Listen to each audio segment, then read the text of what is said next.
Assalamualaikum warahmatullahi wabarakatuh. Gus, katanya kan jodoh itu cerminan diri. Tapi nggak sedikit juga yang misalkan suaminya baik banget, istrinya nggak banget. Dan begitu juga sebaliknya, istrinya baik banget, suaminya enggak. Terus jodoh itu kan saling melengkapi. Terus kalau salah satu dari suami atau istri belum bisa menerima kekurangan satu sama lain, gimana tuh cara menjalaninya? Terima kasih. Wassalamualaikum warahmatullahi wabarakatuh.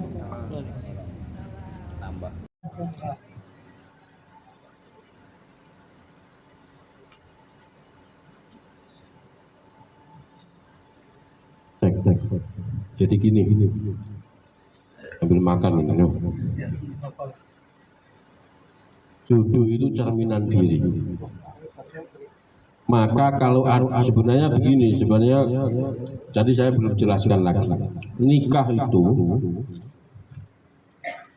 pasti sampean kalau dinikahkan itu pakai dua kata. Kalau enggak saya nikahkan, saya kawin. Kawin itu bahasa Arabnya zawat. Kalau makna asli zawat itu adalah rel, kayak rel kereta api kanan kiri itu apa namanya? Ya, berarti sejalan, beriringan. Tadi suami, berarti suami itu tidak di depan, istri tidak di belakang, atau istri di depan, suami di belakang, tapi beriring. Yang paling penting, ini kalau pasti urusan begini itu pasti banyak yang nanya, karena hidup itu soal ini. Maka apa namanya?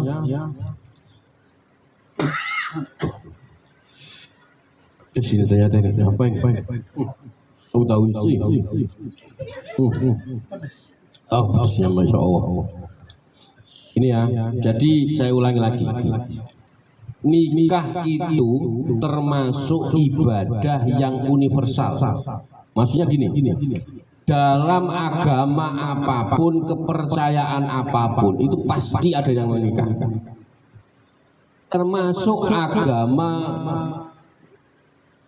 ateisme, agama kepercayaan. Agama kepercayaan. Dan seumpama contoh gini, ada suami istri non muslim. Saya ulangi ya, ini tak jelaskan dari awal. Tahu-tahu beliau berdua ini sudah umur 60 tahun, berarti masih non muslim, masuk Islam, dua-duanya masuk Islam.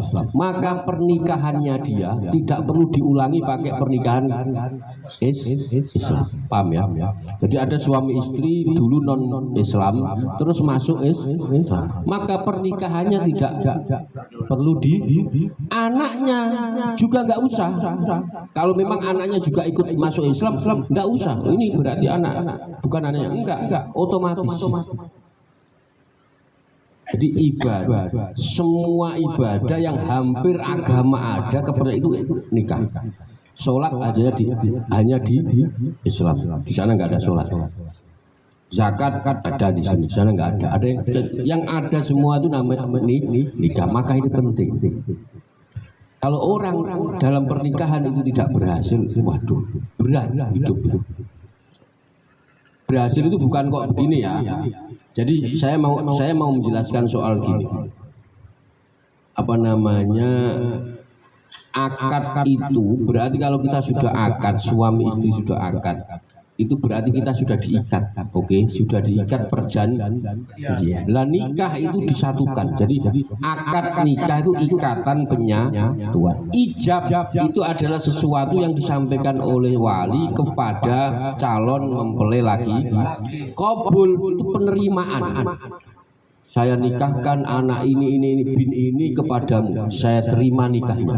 Sebenarnya Pak, jawabnya enggak. Jawabnya tidak harus qabil itu, tidak harus saya terima. Boleh menjawab Karena Sayyidina Ali ketika dinikahkan jawabnya bukan qabiltu, raditu. Saya ridho. Saya ridho itu berarti di atasnya saya menerima. Maka seandainya nanti Pak Cece kok nikah, qabiltu itu jawabnya begini, oke, itu sah. Asal paham apa yang diomongkan oleh wali. Saya ulangi lagi ya. Kalau nggak paham ya nggak sah. Kalau nggak paham tidak sah. Seumpama nih wali ngomong, saya nikahkan dan saya kawinkan anak saya binti ini dengan mas kawin. Itu sama-sama. Oke, itu sah. Cuman nggak umum. Cuman tidak. Tapi jangan ditiru ini. Tapi sah. Saya ulangi lagi. Cuman tidak umum. Karena apa? Sayyidina Ali jawabnya bukan qabiltu tapi rodi, saya ridho. Nah, saya ulangi lagi. Sayyidina Ali, maka dalam perjanjian ini itu keduanya harus saling melengkapi. Karena sudah ada perjanjian. Saya ulangi lagi. Nabi Adam sama Siti Hawa itu manusia yang pertama kali nikah. Manusia yang pertama kali nikah.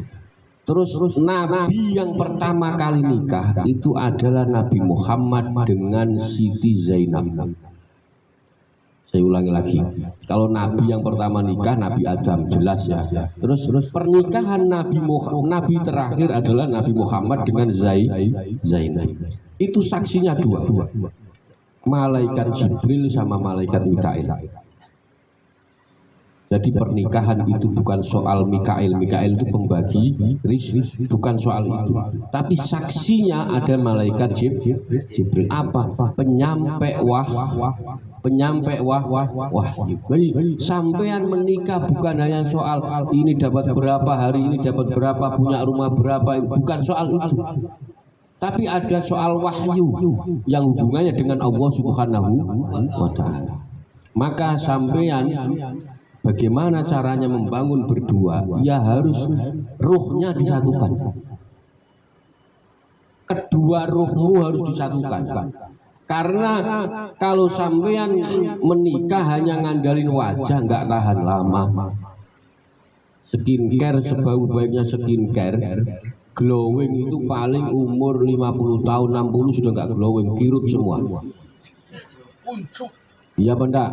Ya. Sampean mau ngandalin apa? Maka saya kan sering ngomong, jangan pernah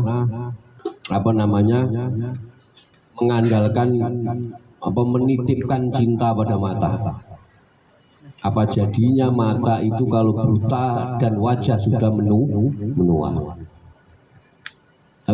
Maka kita ini kalau pengen bagaimana cara menyatukan keluarga kita, caranya disatukan ruhnya dulu. Berarti rohnya gimana? Sampean keduanya harus mendekat kepada Allah. Jadi kita itu kayak segitiga begini. Sampean di sini, ibu di sini, suaminya di sini. Ini jauh. Kalau mau dekat ya harus ke atas. Harus menuju Allah. Sudah itu kuncinya di situ. Kuncinya di sana. Maka semakin Anda dekat begini, semakin Anda dekat, itu rezekimu sudah nggak ada batasnya. Maka dalam wamin ayati an khalaqalakum min anfusikum azwaja litaskunu. Jadi ada kata-kata litaskunu itu artinya kalau bahasa Jawa itu sakana itu artinya umah-umah. Jadi litaskunu itu ada dua, ada omah-omah, ada ketentraman hati. Maka kita kalau mau menikah itu namanya omah-omah ya harus punya rumah.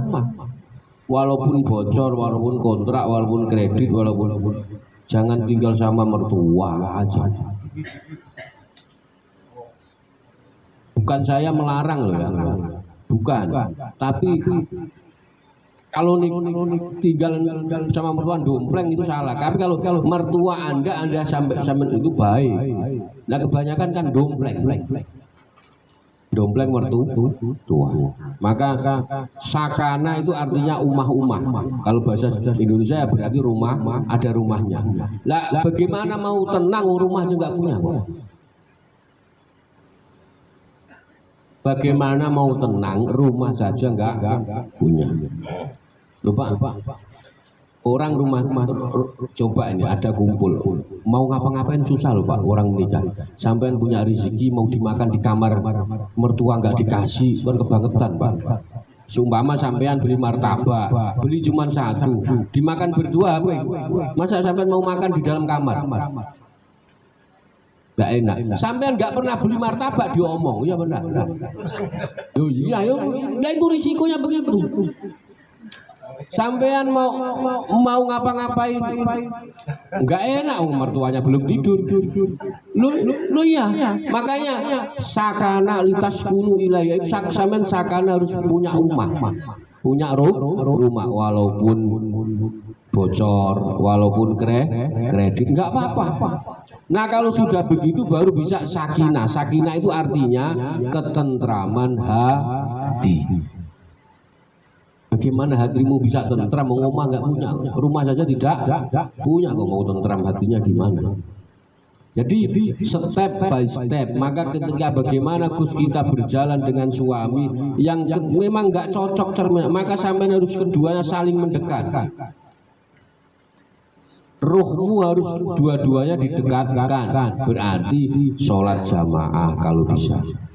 Saya sering ngomong begini, Pak, nanti kalau sampean sudah umur 70 tahun, ibu-ibunya sudah 60 tahun. Saya mau nanya, nikmat dunia apa yang bisa Anda rasakan? Sampean makan sudah nggak enak, kumpul, wah ini ibu, kan sekarang masalahnya ibu-ibu ini masih muda, nanti kalau sudah 60 tahun, disamperin bapaknya itu muntah. Lu serius ini saya ini. Kalau yang sudah umur 60-70 tahun, disamperin saja sudah takut. Disamperin saja sudah belum diapa-apain loh Pak ini. Sudah takut. Saya mau nanya, kenikmatan dunia apa yang bisa Anda lakukan? Paling sampean itu hanya bisa begini. Oh, anak saya itu loh. Cuman begitu sampai nanti kalau sudah tua. Oh, anak saya sudah ada yang di sini. Oh, anak saya. Cuman itu kenikmatanmu. Enggak ada yang lain. Loh, serius ini saya. Nanti kalau sampean sudah umur 70 tahun, 60 tahun sudah mulai itu nikmatnya hanya ngomong doang gitu. Anak saya alhamdulillah jadi ini, anak saya segini. Hanya itu nikmatnya. Ya. Maka sampean sebelum itu, mulai sekarang sampean harus rajin sholat jamaah suami istri. Karena nanti itu adalah kenikmatan terpuncak orang menikah itu sholat berjamaah. Kalau sampean sekarang nggak pernah sholat jamaah ya sekarang di masjid ya, tapi sekali-sekali 5 waktu itu jamaah sama istri. Sampai datang ke masjid silakan, memang bagus kok jamaah di masjid. Tapi sempatkan walaupun 1 waktu jamaah dengan istri. Saya ingatkan, maka caranya bagaimana? Ruh kita harus mendekat. Ruh kita harus mendekat, pelan-pelan tuh, pelan-pelan memang susah. Wong kita itu kan gini, menikah itu kan orang awalnya nggak kenal, tahu-tahu jadi satu rumah, satu kamar, loh gimana bisa langsung susah itu, susah. Maka ada apa rumah tangga berantem itu wajar, kalau nggak berantem malah aneh. Ada orang berumah tangga kok nggak pernah berantem, itu malah aneh. Maka yang benar sunatullah adalah ya berantem tapi jangan sering-sering. Itu tiap hari berantem, itu mau berantem mau apa enggak? Ya minimal sebulan sekali lah. Itu loh. Enggak, itu tiap hari berantem aja. Bagaimana Anda mau sakinah, bagaimana mau tentram hati nggak bisa. Awal biasa sebulan sekali, nanti 2 bulan sekali, nah ini 3 begitu. Kalau nggak pernah berantem sama sekali, aneh. Berarti Anda tidak manusia. Berarti Anda tidak manusia. Jadi rumah tangga itu pasti ada berantem. Tidak mungkin cocok. Saya ulangi lagi, tidak mungkin ada kecocokan. Lah kita tujuannya hanya saling mencocokkan gitu doang. Sampai kapanpun sampean sama suami istri nggak bakal ada yang cocok. Kita ini semuanya saling mencocokkan. Kita ini tidak akan nyari sempurna, nggak ketemu kalau sempurna. Kita itu nyari yang terbaik, nyari yang terbaik. Maka jangan sampai tujuanmu mencari sempurna, yang terbaik Anda tinggalkan. Maka caranya ibu-ibu, bapak-bapak, keduanya harus mau menuju kepada Allah Subhanahu wa Ta'ala. Jadi ibadah yang paling ideal menurut syariat Islam adalah menikah. Karena apa? Menikah ini membawa misi yang sangat berat. Apa itu misinya?